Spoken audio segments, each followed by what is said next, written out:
What's going on, YouTube? This is SG1 Sports, and you're watching our college football channel. We continue with our 2023 predictions. Michigan is up next, coming off of back-to-back playoff appearances.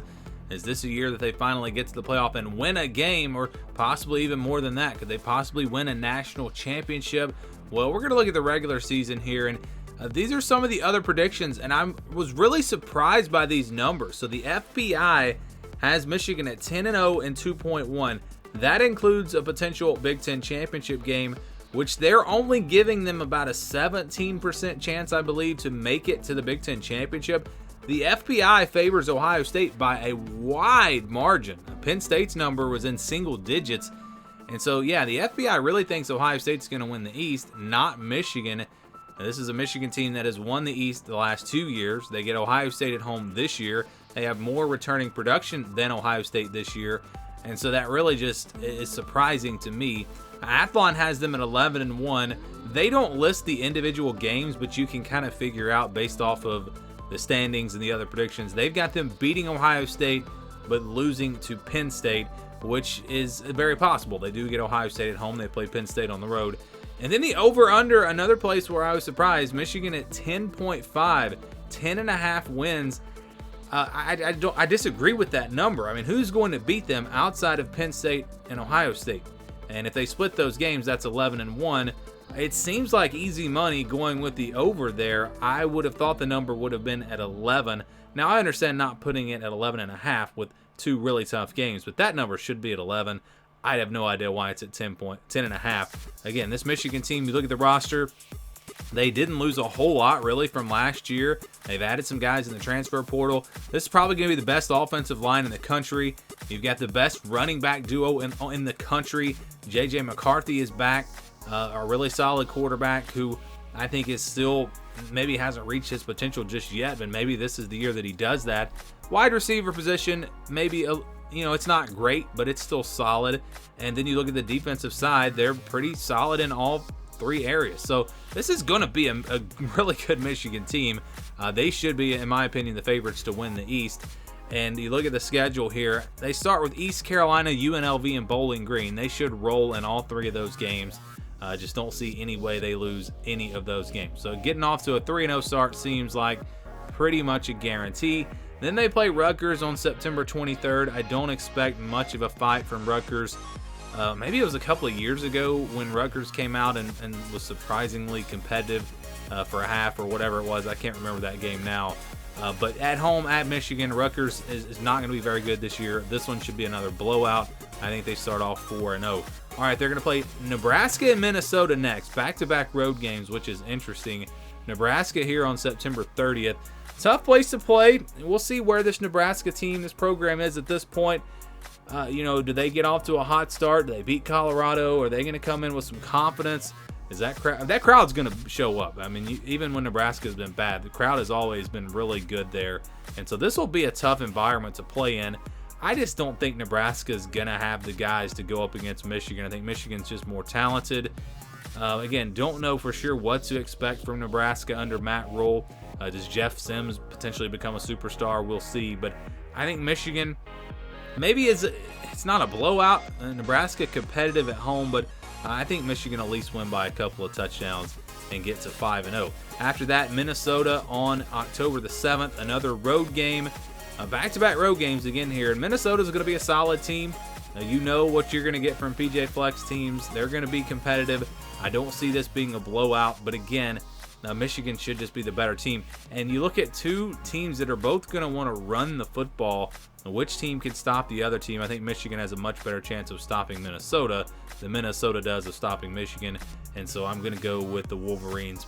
Maybe only about a 10-point win, but I think they'll take care of business and win both of those road games, get to 6-0 before playing Indiana on October 14th. Home game for Michigan. I think Indiana will be a little bit better this year than they were last year. Some improvements when you look at their roster, but they're not going to be good enough to go into Ann Arbor and upset Michigan. I don't see that happening.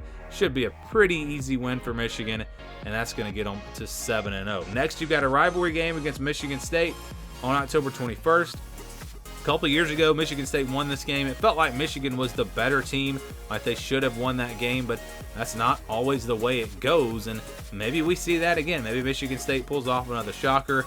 I was really high on the Spartans about a month or two ago before they lost Peyton Thorne and Keon Coleman.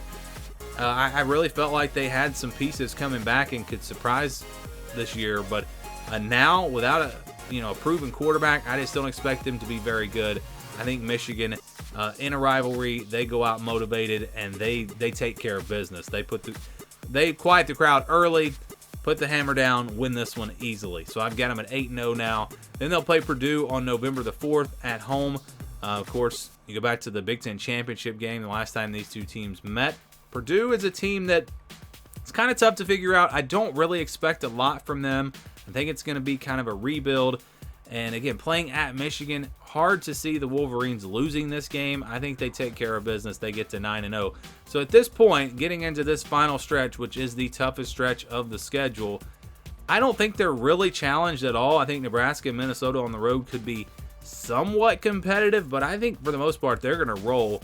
And then you've got the game against Penn State on November 11th. I know the game last year was not close.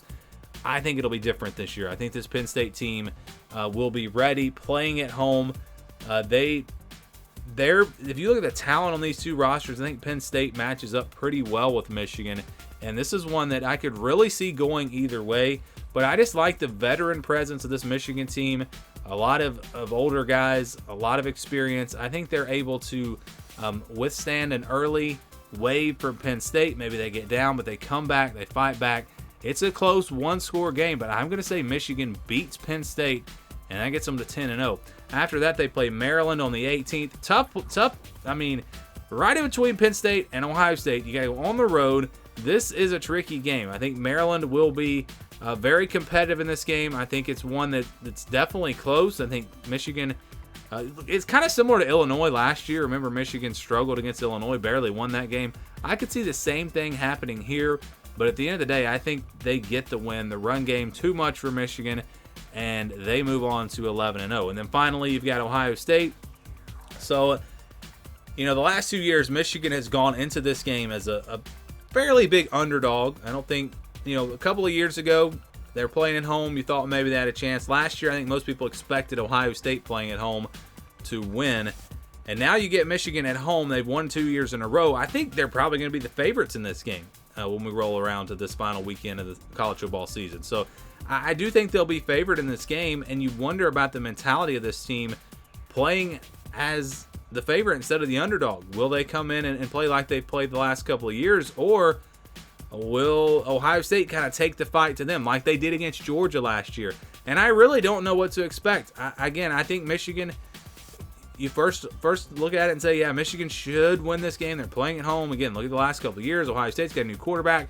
But I think Ohio State will come out swinging in this game. I think they'll come out really aggressive like they did against Georgia. And I think they've got a shot to pull off the upset. But at the end of the day, I've got to go with the experience of Michigan. Plus, they're playing at home.